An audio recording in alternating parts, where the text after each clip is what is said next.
Assalamualaikum warahmatullahi wabarakatuh. Waalaikumsalam warahmatullahi wabarakatuh. Bismillahirrahmanirrahim. Alhamdulillahi rabbil alamin. Wassalatu wassalamu ala ashrafil anbiya'i wal mursalin Sayyidina wa maulana Muhammadin wa ala alihi wa sahbihi ajma'in. Amma ba'du. Mitra tercinta Suara Giri yang berbahagia, alhamdulillah wa syukrulillah, pagi hari ini kita kembali berjumpa di udara Suara Giri dan kita akan ngaji bareng. Kita akan tadarus maca Quran angen-angen sak maknane. Kita akan bersolawat, kita akan bersilaturahim lewat udara. Semoga ini nanti bisa lancar dan moga-moga semuanya merupakan amal soleh kita yang diterima oleh Allah Subhanahu wa taala. Sholawat dan salam semoga tetap terlimpahkan kepada junjungan kita Rasulullah Kanjeng Nabi Muhammad sallallahu alaihi wasallam wa alihi wa ashabihi ajma'in. Sekarang ini termasuk bulan Dzulhijjah 1444 Hijriah. Pada awal bulan Dzulhijjah, 10 Dzulhijjah, ini adalah hari-hari yang sangat baik untuk beramal soleh, karena di hari-hari 10 awal Dzulhijjah itu amalan-amalan itu senantiasa disenangi oleh Allah, sangat dicintai oleh Allah. Di dalam hadis Rasulullah sallallahu alaihi wasallam beliau bersabda, "Ma min ayyamin al-amalus sholihu fiha ahabbu ilallahi min hadhil ayyam." yakni ayyamal ashr. Qalu ya Rasulullah walal jihadu fi sabilillah. Qala walal jihadu fi sabilillah illa rajulun kharaja bi nafsihi wa malihi falam yarji min dzalika bi syai'in. Kanjeng Nabi Muhammad sallallahu alaihi wasallam dawuh, ini hadis riwayat Imam At-Tirmidzi ya. Tidak ada satu amal soleh yang lebih dicintai Allah Subhanahu wa ta'ala melebihi amal soleh yang dilakukan pada hari-hari ini, yaitu 10 hari pertama bulan Dzulhijjah. Para sahabat bertanya, tidak pula jihad di jalan Allah Subhanahu wa ta'ala? Rasulullah SAW menjawab, tidak pula jihad di jalan Allah Subhanahu wa ta'ala, kecuali orang yang berangkat jihad dengan jiwa dan hartanya, namun tidak ada yang kembali satupun. Jadi amalan itu apa ya? Puasa, bersedekah, baca Quran, sholat sunat, apapun. Terutama nanti ketika tanggal 9 Dzulhijjah, yang pada saat itu disebut sebagai hari Arafah. Maka puasanya disebut sebagai puasa Arafah. Dan siapa yang berpuasa pada hari Arafah, itu tanggal 9 Dzulhijjah, yang pada saat itu jamaah haji seluruh dunia sedang wukuf di Arafah, maka puasa 1 hari itu menghapuskan kesalahan ataupun dosa-dosa setahun sebelumnya dan dosa-dosa ataupun kesalahan-kesalahan setahun yang akan datang. Ya, bayangkan itu. Kemudian nanti ada malam takbir. Malam takbir itu pada hari raya Idul Adha, ya itu ya. Sementara orang-orang yang melaksanakan ibadah haji pada malam 10 itu, yaitu dari Arafah menuju Mina, menginap dulu di Muzdalifah. Setelah itu besoknya sudah sampai di Mina, itu melempar jumroh akobah, ya, melempar jumroh akobah, dan sekaligus juga bagi yang berhaji haji qiron ataupun haji tamattu, maka diwajibkan menyembelih binatang, yaitu membayar dam atau hadiah. Nah itu ya, dan seterusnya dan seterusnya. Nah, untuk kita-kita yang ada di luar tanah haram, yaitu yang tidak haji, ya biasa sholat Id, kemudian ada khutbah Id, khutbah dulu ya, sholat dulu baru khutbah, kemudian berkurban baik dengan domba, kambing ataupun dengan sapi, karena di kita kan tidak ada itu onta itu ya. Ontanya di kebun binatang malah dihukum kalau kita mengambil onta di sana ya. Jadi itu semuanya merupakan amal-amal yang soleh. Bahkan kurbannya atau sholat idnya menurut sebagian madhahibil arba'ah, yaitu Imam Hanafi, itu merupakan wajib.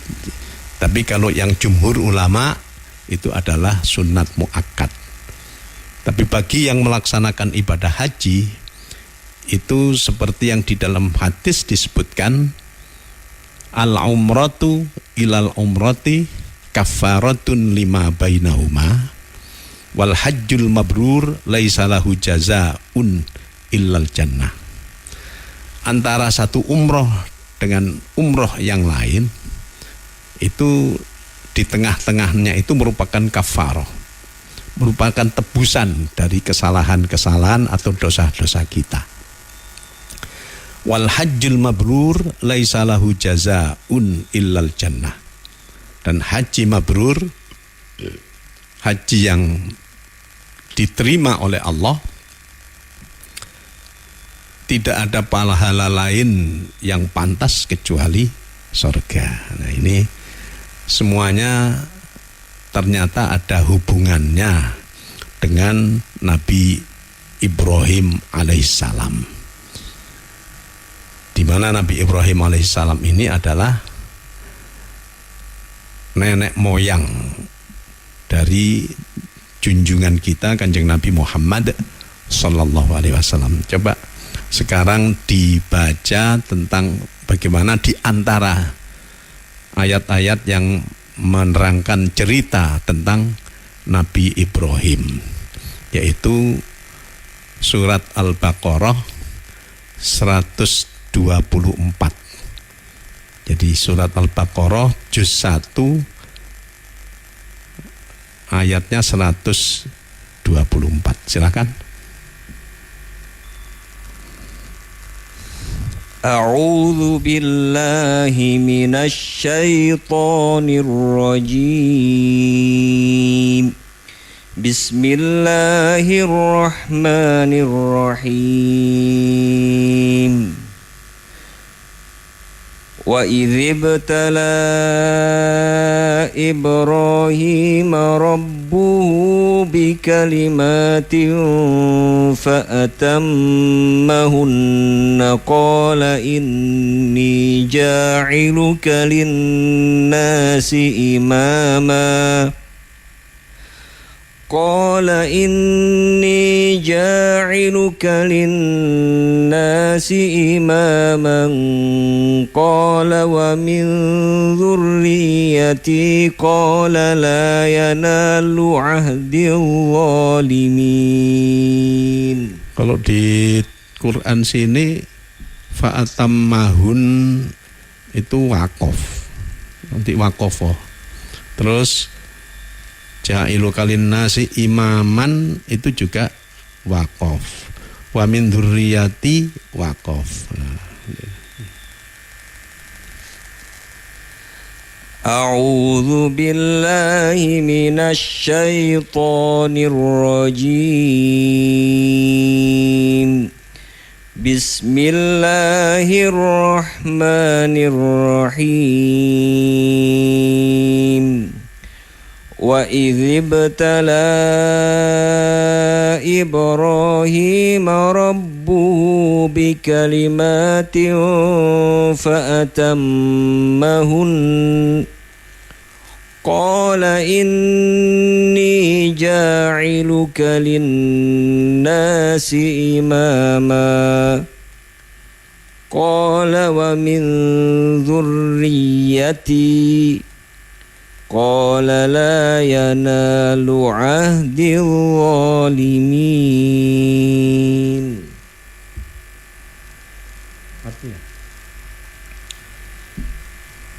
dan ingatlah ketika Ibrahim diuji Tuhannya dengan beberapa kalimat, lalu dia melaksanakannya dengan sempurna.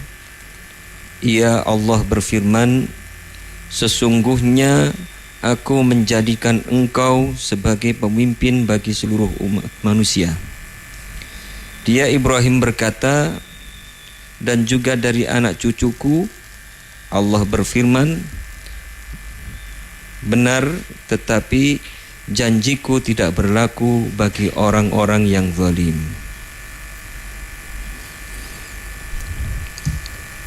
Ini Nabi Ibrahim diberikan ujian. Wa idzibtala Ibrahim rabbuhu bikalimatin fa'atammahun. Wa idzibtala Ibrahim rabbuhu bikalimatin fa'atammahun. Dan ingatlah ketika Ibrahim diuji Tuhannya dengan beberapa kalimat, lalu dia melaksanakannya dengan sempurna. Nah, ini ujian-ujian itu apa? Jadi Nabi Ibrahim ini seorang nabi yang sebagai pemimpin ataupun sebagai perintis lah ya tentang Tuhan dengan berbagai dalil yang diungkapkan, bahkan dengan berbagai macam bukti ya. Atau kalau bahasa sekarang dengan berargumentasi. Jadi tidak hanya kamu harus percaya bahwa Tuhan itu satu, tidak hanya begitu. Kamu harus percaya bahwa Tuhan itu Allah. Itu ya sudah betul itu. Semua nabi-nabi memang mengajarkan bahwa tidak ada Tuhan kecuali hanya Allah. Itu semua dari mulai nabi yang pertama sampai zamannya Nabi Ibrahim. Tapi ya tidak ada perintisan, semacam perintisan pembuktian ataupun argumentasi yang menjurus ke sana. Nah, sementara Nabi Ibrahim mulai kecil sudah begitu. Dari mulai, jadi beliau ini oleh Allah takdirkan untuk berpikir, ya, siapa sebenarnya Tuhan itu. Karena pada saat itu di kampung halamannya, di daerah, kalau sekarang itu Irak ya, kalau dulu Babilonia itu orang-orang yang disembah itu patung, berhala. Jadi tidak menyembah Tuhan yang sebenarnya. Ya, Nabi Ibrahim melihat bintang, mungkin ini bintang ini Tuhan kita gitu ya. Nah, ternyata kemudian subuh hilang semua. Masa enggak betul, masa Tuhan hilang ya. Terus pada saat tertentu melihat bulan ya, bulan yang terbit ya. Kemudian dilihat lama-lama juga surup. Ya, ini tidak betul. Kemudian siang-siang, wah ini mungkin yang Tuhan ini yang berkuasa ini, matahari. Ternyata matahari juga hilang. Ternyata oleh Allah, Nabi Ibrahim alaihissalam itu masih kecil sudah diberikan hidayah, kemampuan untuk berpikir siapa Tuhan yang sebenarnya, yaitu Tuhan yang menciptakan alam semesta ini. Nah, sampai-sampai suatu ketika Nabi Ibrahim itu semacam berdebat gitu ya, dengan seorang raja namanya Raja Namrud, tentang siapa Tuhan itu. Coba dibaca di Al-Quran surat Al-Baqarah berapa tadi? 258 ya. Ini nih. Ya ini coba.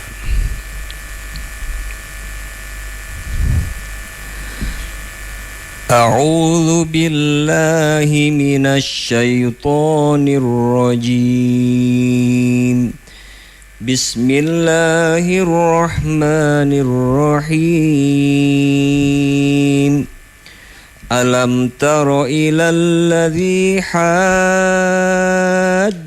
Ibrahim fi rabbih an atahu Allahul mulk إذ قال إبراهيم ربي الذي يحيي ويميت قال أنا أحيي وأميت قال إبراهيم فإن الله يأتي بالشمس من المشرق فأت بها من المغرب فبهت الذي كفر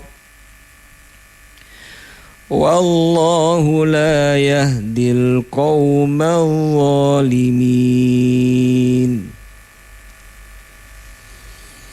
Ini berdebatnya dengan Raja Namrud ini. Coba saya baca. Tidakkah kamu memperhatikan orang yang mendebat Ibrahim mengenai Tuhannya? Karena Allah telah memberinya kerajaan atau kekuasaan ketika Ibrahim berkata, Tuhanku ialah yang menghidupkan dan mematikan. Jadi di hadapan si sampai itu Namrud, sopo sebenarnya Tuhanmu itu siapa? Dijawab, Tuhanku ialah yang menghidupkan dan mematikan. Kata si Raja Namrud, dia berkata, aku pun dapat menghidupkan dan mematikan. Jadi kemudian ada dua orang budak. Jadi dulu itu kan orang ada yang diperbudak itu dua orang. Ini yang satu aku hidupkan, yang satu saya matikan, yang satu dibunuh. Maka dia berkata, aku pun dapat menghidupkan dan mematikan. Kemudian Nabi Ibrahim berkata, Allah menerbitkan matahari dari timur, maka coba terbitkanlah ia dari barat.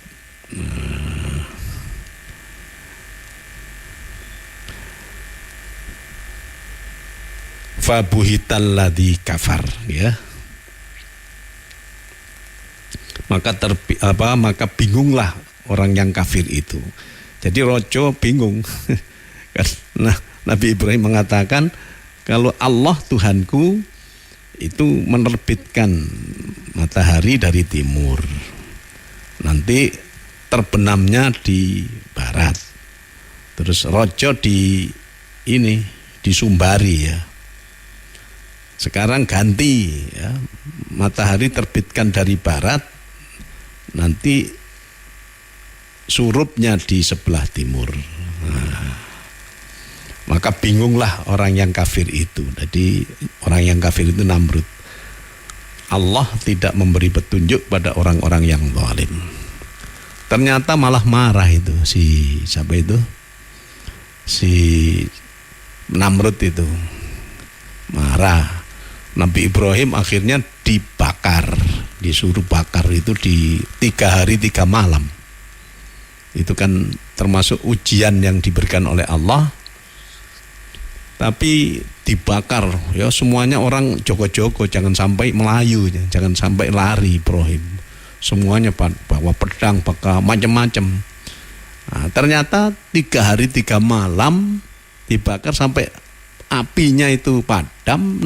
Nabi Ibrahim tenang saja, tidak terbakar, tidak terluka, dan baju-bajunya pun tidak ada yang robek. Karena memang oleh Allah dikatakan, qulna ya narukuni bardan wasalaman ala Ibrahim. Jadi Allah memerintahkan kepada api, ya, bikin saja kamu menjadi dingin, dan Ibrahim yang sekaligus juga aman dan selamat. Sehingga mereka tambah ngamuk itu. Nabi Ibrahim kemudian diusir, ya, diusir, dibalangi batu begitu. Akhirnya Nabi Ibrahim sampai ke Syam, yang sekarang itu ya ke daerah Palestina itu, di daerah Baitul Maqdis itu. Nah, Nabi Ibrahim tetap berjuang itu di sana.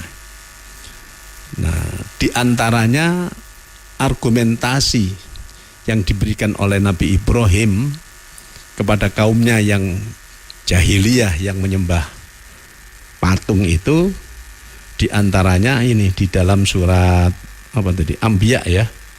Di dalam surat Al-Anbiya ayat 55,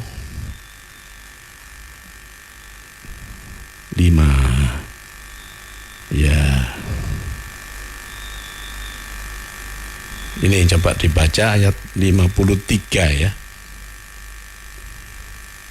sampai ayat 70 nanti. 53. Bismillahirrahmanirrahim. Qalu wajadna aba'ana laha 'abidin. Qala laqad kuntum antum wa aba'ukum fi dhalalin mubin.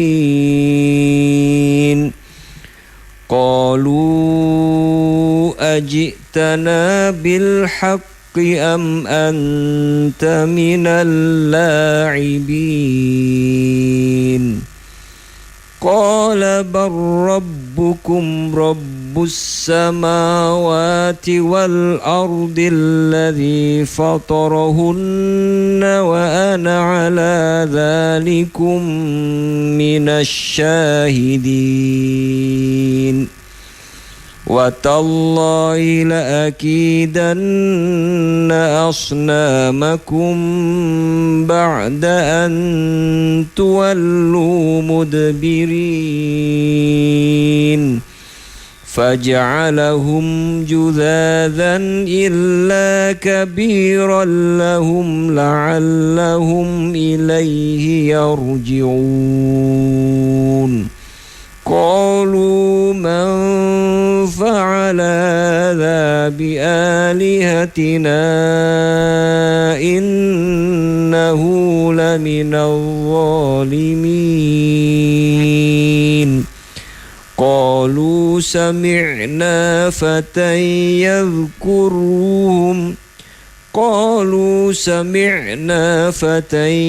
يذكرهم يقال له إبراهيم قالوا فأتوا به على أعين الناس لعلهم يشهدون قالوا أأنت فعلت هذا بآلهتنا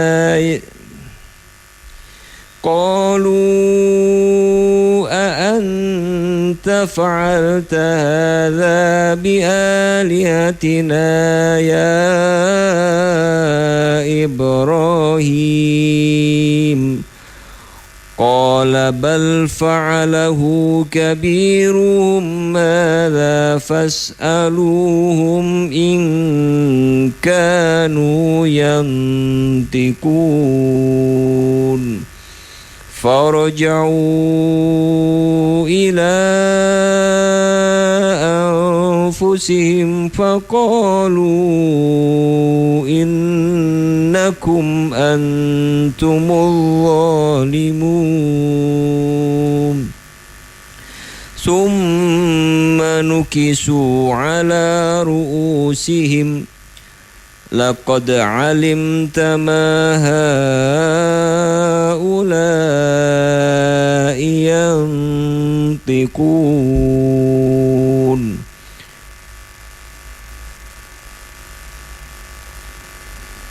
Nah, jadi ceritanya secara singkat begini. Nabi Ibrahim itu kan sudah ngobrak-obrak orang yang nyembah patung itu. Tapi ternyata masyarakat masih tetap saja tidak mau untuk keluar dari persembahan seperti itu. Karena ini nenek moyang begitu ya, kita ikut saja gitu ya. Nyembah patung dianggap nyembah Tuhan. Suatu ketika masyarakat pada saat itu berhari raya ya, berpesta di pantai yang agak jauh dari tempatnya, Nabi Ibrahim masuk kuil, masuk tempat persembahan terhadap patung itu. Nabi Ibrahim membawa kampak ya, kampak apa kapak itu, pecok ya, bawa pecok besar gitu. Tadi semua patung-patung yang banyak itu dikeprui semua, hancur. Tinggal satu, yang pimpinannya patung itu, yang besar gitu ya, yang besar.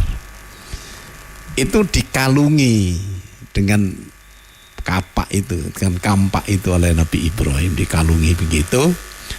Seorang orang sore begitu pulang dari pesta di pantai, itu mereka pulang mau nyembah patung-patung itu. Ternyata kok hancur ini. Oh, ini ada anak muda namanya Ibrahim itu yang biasa ya obrak-obrak orang nyembah pada patung ini. Wah, itu dicari, akhirnya dicari betul. Dicari. Dan Nabi Ibrahim dituarap orang banyak itu. Kemudian di sini ada ayat 62. Qalu a'anta fa'alta hadha bi'alihatina ya Ibrahim. Mereka berkata, apakah engkau yang melakukan perbuatan ini terhadap Tuhan-Tuhan kami, hei Ibrahim? Dijawab oleh Nabi Ibrahim, qala bal fa'alahu kabiruhum hadza fas'aluhum in kanu yantiqun. Ibrahim menjawab, sebenarnya patung besar itu yang melakukannya. Jadi sambil Nabi Ibrahim itu menunjuk dengan jarinya tapi menggok ndak kenceng begitu. Jadi yang ini jarinya itu ndak kenceng pada patung besar yang ditunjuk itu, tapi menggok kembali kepada dirinya. Sebenarnya patung besar itu yang melakukannya. Maka tanyakanlah kepada mereka jika mereka dapat berbicara. Itu ya. Faraja'u ila anfusihim faqalu innakum antumul zalimun. Maka mereka kembali kepada kesadaran mereka dan berkata, sesungguhnya kamulah yang mendolimi diri sendiri. Gitu. Tsumma nukisu ala ru'usihim laqad alimta ma haula'i yantiqun. Kemudian mereka menundukkan kepala lalu berkata, engkau Ibrahim pasti tahu bahwa berhala-berhala itu tidak dapat berbicara. Nah itu ya. Dijawab oleh Nabi Ibrahim, qala afata'buduna min dunillahi ma la yanfa'ukum syai'an wa la yadurrukum. Ibrahim berkata, mengapa kamu menyembah selain Allah sesuatu yang tidak dapat memberi manfaat sedikit pun dan tidak pula mendatangkan mudarat kepada kamu? Uffil lakum wa lima ta'buduna min dunillah afala taqilun. Celakalah kamu dan apa yang kamu sembah selain Allah, tidakkah kamu mengerti? Nah, jadi balik wong bisu ndak bisa apa-apa malah kamu sembah. Nah, apakah kamu ndak ngerti, tidak berpikir?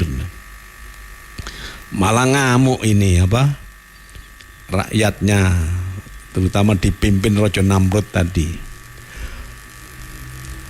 Qalu harriquhu wansuru alihatakum in kuntum fa'ilin. Mereka berkata, bakarlah dia dan bantulah Tuhan-Tuhan kamu jika kamu benar-benar hendak berbuat. Nah, dibakar Nabi Ibrahim mungkin seperti kambing guling gitu ya. Itu diikat ya, sambil ditabuki orang banyak terus dibakar. Tapi oleh Allah Nabi Ibrahim diewangi.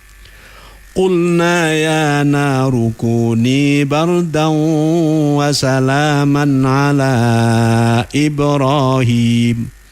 Allah berfirman, hei api, jadilah kamu dingin dan penyelamat bagi Ibrahim. Wa aradu bihi kaidan faja'alnahumul akhsarin. Dan mereka hendak berbuat jahat terhadap Ibrahim, maka kami Allah ya menjadikan mereka itu orang-orang yang paling rugi. Orang nyembah patung itu lucu ya. Tapi yang agak pinter-pinter di zaman Rasulullah Sallallahu Alaihi Wasallam ya golongan Abu Jahal, Abu Sufyan pada saat itu. ketika umat Islam pada saat itu dipimpin oleh Sayyidina Ja'far bin Abu Thalib untuk berhijrah ke Ethiopia, ke Habasyah, yang rojonya pada saat itu Rojo Najasyi. Sudah sampai di sana, katakanlah minta suaka lah. Akhirnya ya disuruh cerita. Ternyata orang Mekah yang masih jahiliyah itu mengutus seorang pada saat itu yang masih kafir, Amr bin As, untuk menuju ke Habasyah agar Rojo Najasyi itu mengusir atau memulangkan orang-orang Islam yang diberikan suaka pada saat itu. Di antara yang ditanyakan kepada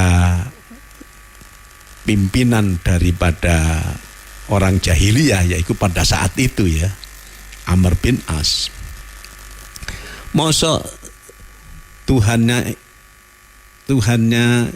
ini umat Islam itu satu, masa kamu punya Tuhan banyak kok nggak berani, takut ya.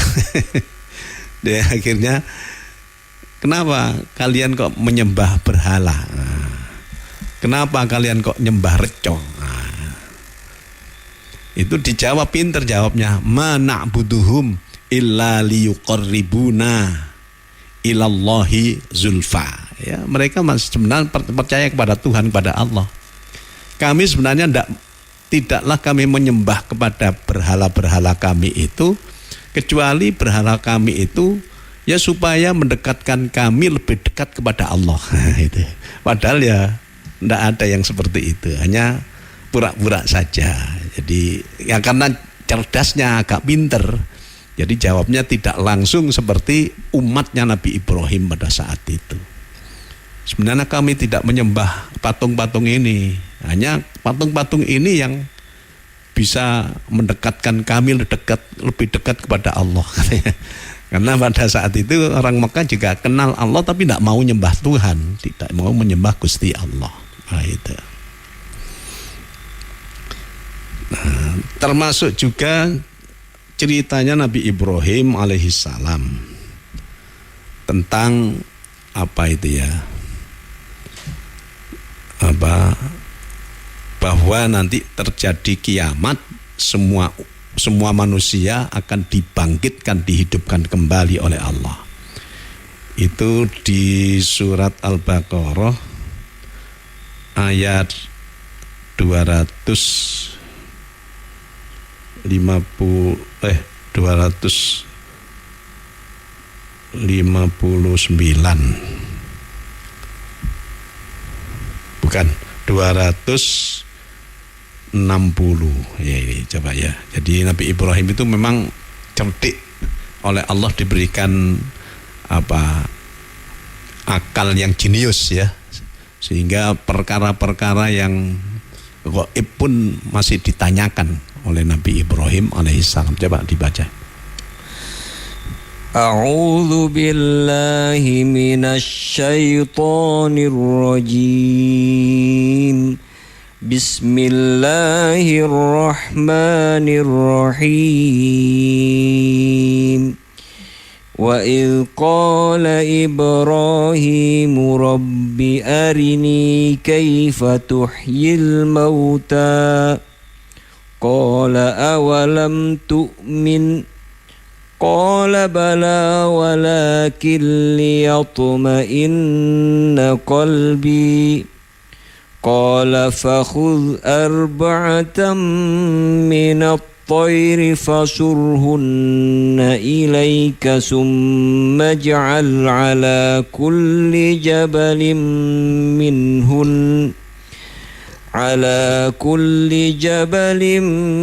منهن جزءا ثم ادعهن يأتينك سعيا wa'lam annallaha azizun hakim.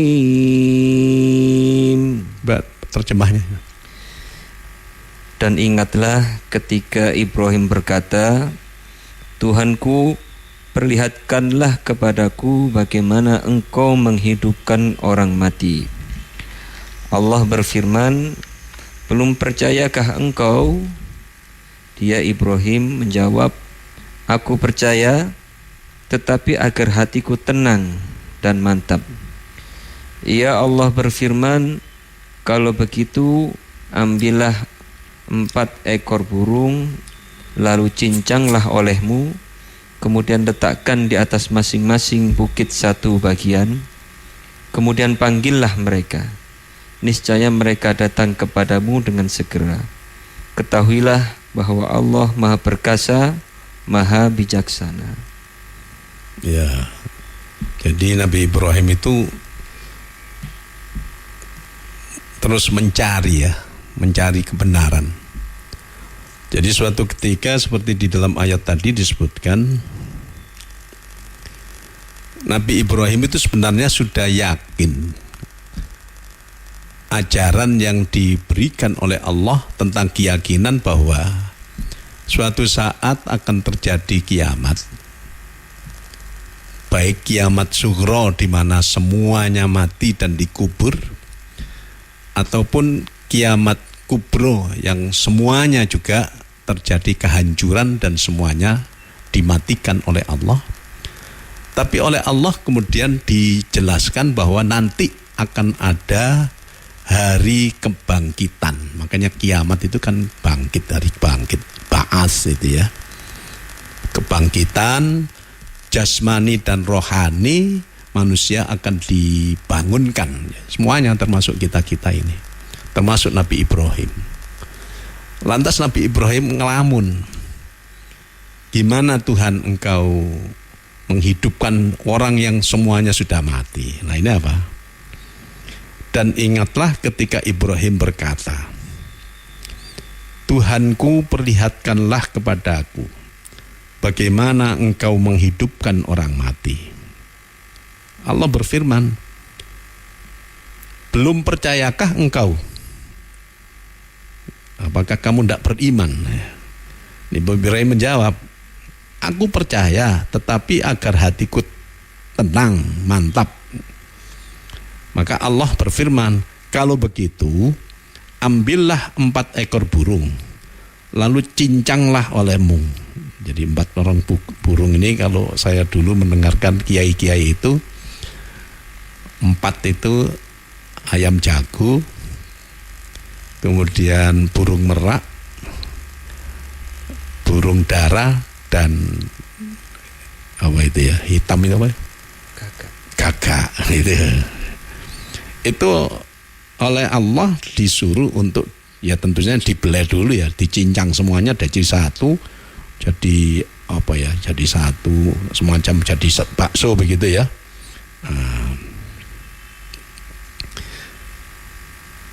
Allah berfirman, kalau begitu ambillah 4 ekor burung, lalu cincanglah olehmu, kemudian letakkan di atas masing-masing bukit satu bagian. Jadi disikar dari 4 itu, sudah campur karu-karuan itu. Kemudian panggillah mereka. Mungkin ya, hei jago, gitu ya.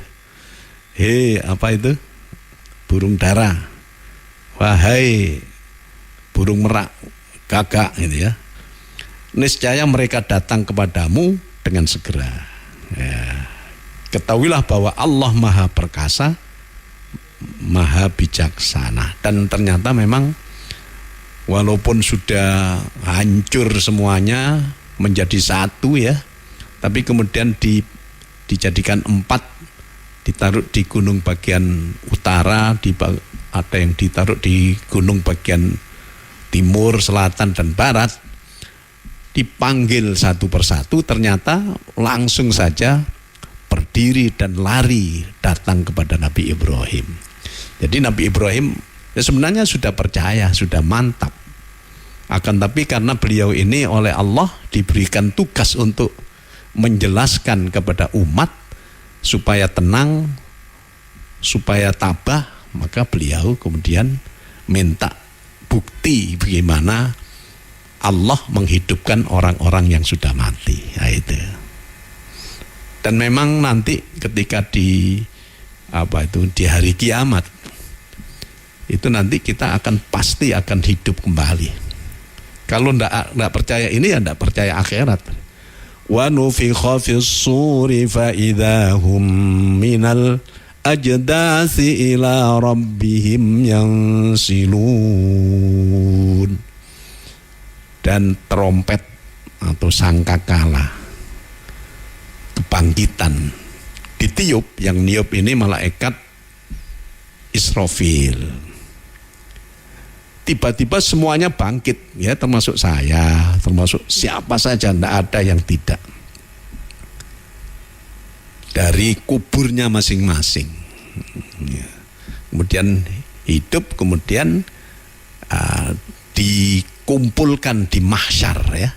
Kalau bahasa Jawa disebut oro-oro mahsyar. Dan kita nanti ke sana itu. Dikasih buku catatan amal ketika kita hidup di dunia. Ada yang menerima dengan tangan kanan, itu pasti orang ini akan selamat, orang ini akan bahagia, orang ini akan dimasukkan surga. Tapi ada yang nerimo kitabnya, yang menjadi catatan yang diturunkan dari Loh Mahfud itu dengan tangan kiri, bahkan ada yang diselinting di punggung karena tangan kanan tidak bisa apa-apa. Nah, ini menunjukkan bahwa orang ini pasti akan sengsara, pasti akan masuk neraka. Nah itu ya, itu kita nanti dihidupkan tidak hanya rohani saja. Memang ada sekte dari Islam Mu'tazilah itu menganggap bahwa nanti bangkit juga, tapi yang bangkit itu hanya rohnya saja. Tapi untuk yang lain-lain Ahlussunnah wal Jamaah itu yakin bahwa yang bangkit itu nanti bukan hanya rohnya, tapi jasmani dan rohani. Seperti contohnya Nabi Ibrahim yang seakan-akan meragukan tadi itu, padahal hanya ingin supaya lebih mantap. Ya, hewan-hewan yang sudah dicincang, ditaruh di 4 gunung, dipanggil satu-satu, semuanya bangkit. Tidak hanya rohnya saja yang datang kepada Nabi Ibrahim, tapi jasmani dan rohani. Jadi itu ujian Allah diberikan Nabi Ibrahim bisa dilaksanakan dengan baik. Kan ayat wa idzi betala Ibrahim rabbuhu bikalimatin fa'atammahun. Ya, di antaranya berjuang untuk tauhid dan sekaligus berjuang, tapi ternyata malah disiksa oleh kaumnya dan diusir-usir. Ada lagi oleh Allah, Nabi Ibrahim diperintah untuk ya termasuk potong rambut itu, rambut, terus mencukur jenggot, ya, termasuk mencabut bulu di ketiak, sunat itu oleh Allah pertama kali diperintahkannya yaitu kepada Nabi Ibrahim alaihissalam. Sama bayangkan itu, Nabi Ibrahim pada saat itu masih belum pakai golok atau belati yang tajam mungkin ya, karena teknologi pada saat itu kan masih jauh ya, mungkin ya sakit gitu, tapi dilakukan, disunat-sunat sendiri dan beliau sudah besar. Sawan bayangkan aja. Nah, itu diantaranya. Termasuk juga oleh Allah Nabi Ibrahim alaihissalam, karena beliau ini memang menjadi orang yang sangat rajin ya, sehingga mempunyai peternakan yang beribu-ribu, punya kambing sebanyak lebih daripada 1000. Itu oleh Allah disuruh mengorbankan itu. Ya, kita masih belum jelas ya apakah pas Idul Adha begitu apa di bulan yang lain. Tapi yang jelas sebenarnya syariat berkorban itu sudah ada di zaman Nabi Adam. Nabi Adam memerintahkan kepada dua putranya, Qabil dan Habil. Qabil karena memang bertani, jadi kurbannya itu dengan hasil pertaniannya ditaruh di atas bukit begitu. Habil dari hasil peternakannya, punya domba besar begitu, ditaruh juga di atas bukit.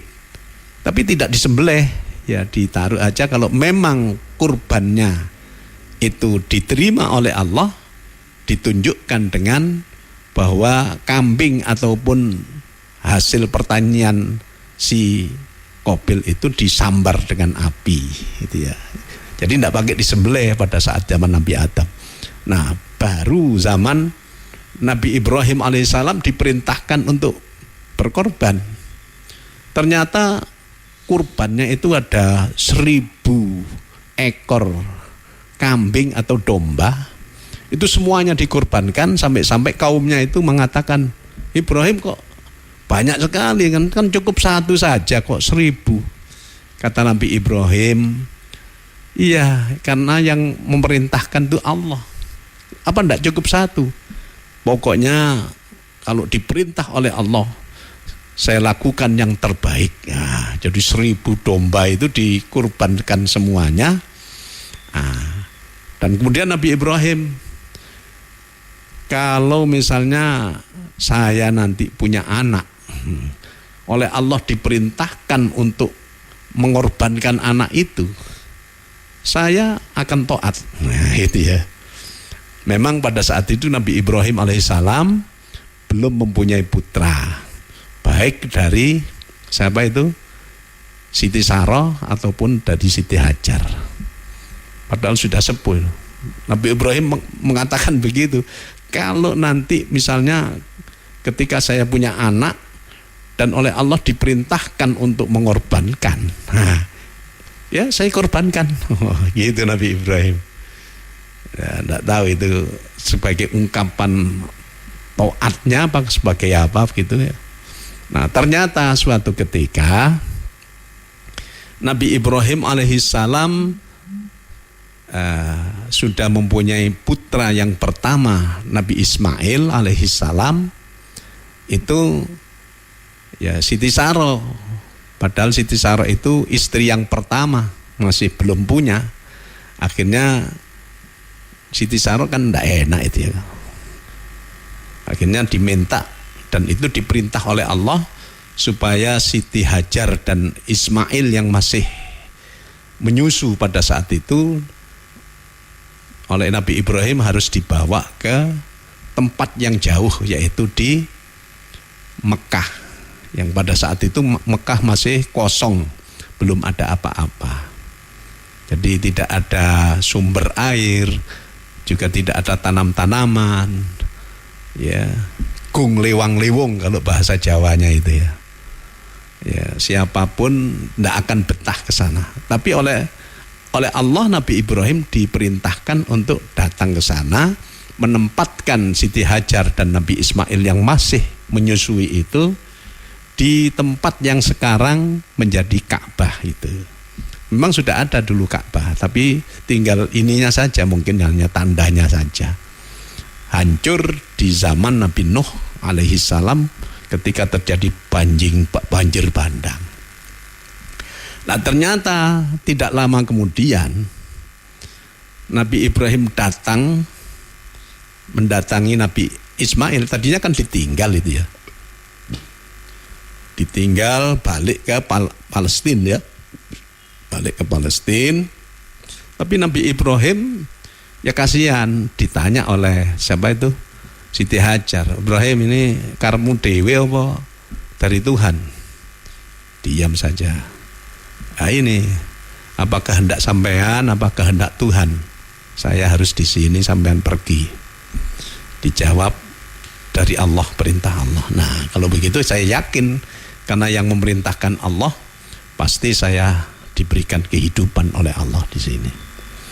Nabi Ibrahim pergi di tikungan, di gunung-gunung begitu ya, pada saat itu belum seperti sekarang Mekah. Nabi Ibrahim kemudian berdoa menghadap ke arah kiblat, yaitu Ka'bah itu. Menghadap ke arah kiblat sambil berdoa,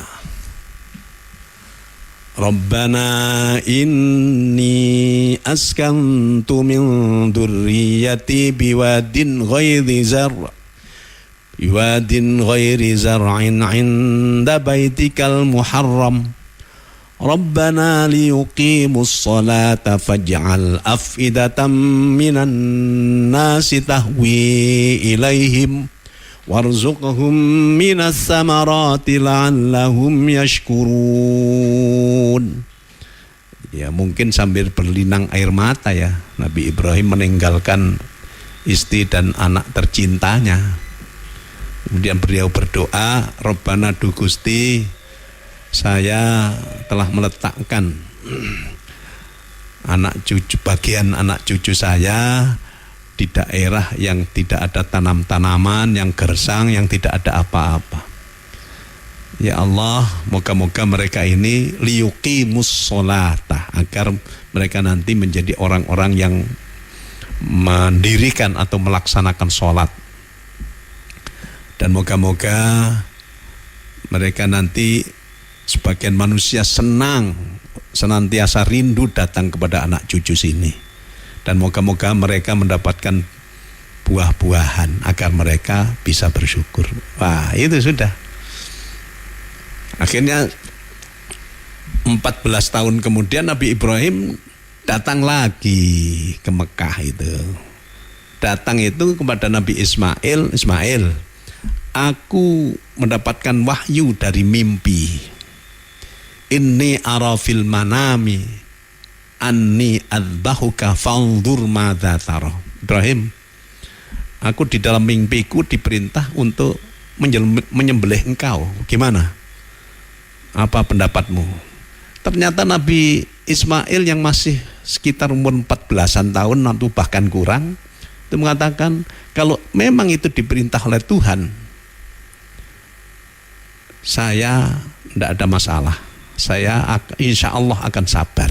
Akhirnya ya betul, dibawa ke Mina. Antara Mekah dengan Mina itu kita kira-kira 7 kilo itu. Kira-kira supaya Siti Hajar tidak tahu barangkali ya. Datang ke sana, Nabi Ismail dimiringkan gitu dan dikasih kain. Nabi Ibrahim kemudian menyembelih, tidak mempan.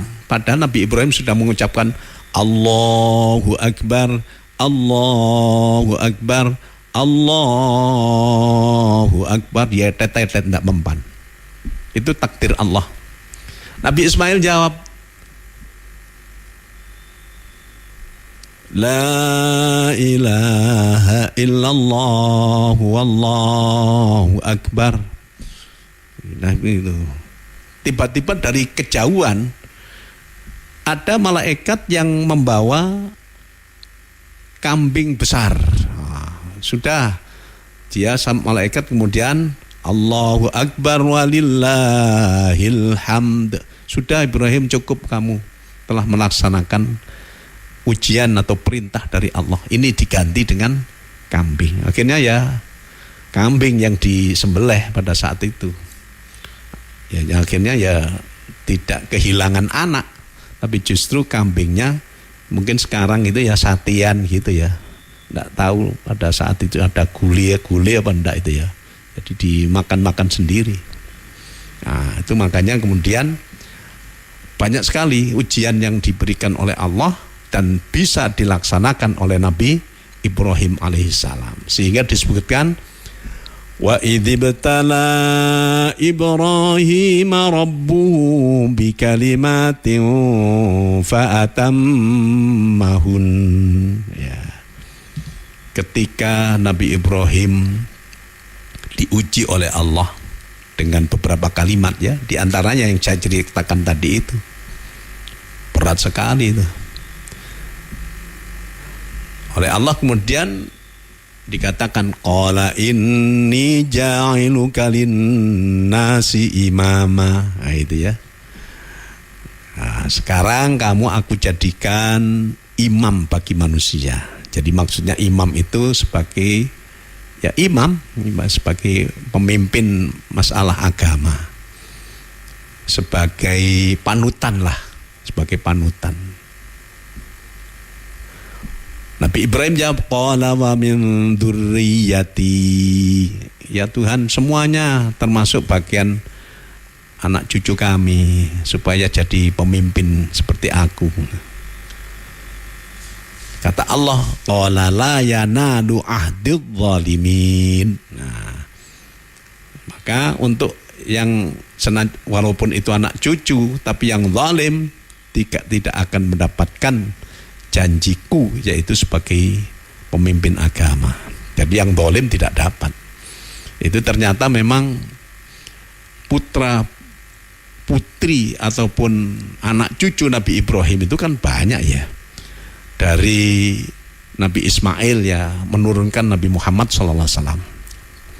Dan dari Nabi Muhammad ini pun ada Abu Lahab, Abu ya itu ya, Abu Thalib itu kan tidak masuk itu. Kalau dari Siti Sarah, Nabi Ibrahim mempunyai anak bernama Nabi Ishak. Nah, Nabi Ishak ini mempunyai putra namanya Nabi Yakub. Nabi Yakub inilah Nabi Israel ya, Nabi juga, tapi namanya Yakub alias Israel. Mempunyai 12 anak. Itu cikal bakal daripada Bani Israel. Dan Bani Israel itu akhirnya juga jadi pemimpin, jadi nabi, jadi rasul, jadi rojo. Tapi banyak juga yang nakalan. yang nakal-nakal ini justru banyak menjadi Yahudi dan sebagainya itu. Qala inni ja'iluka lin-nasi imama, qala wa min dzurriyyati, qala la yanalu ahdidz zalimin. Nah, di antara pelajaran yang bisa kita ambil dari cerita Nabi Ibrahim ini adalah ya ternyata tidak lepas ya para nabi termasuk Nabi Ibrahim itu di samping mohon kepada Allah supaya diberikan keselamatan, diberikan umatnya itu bisa baik menjadi orang-orang yang beriman, tapi juga tidak melupakan untuk mendoakan anak cucu. Dan doa Nabi Ibrahim itu sangat mustajab, sangat mabruk lah ya, tapi tidak semua langsung diberikan, lama itu ya.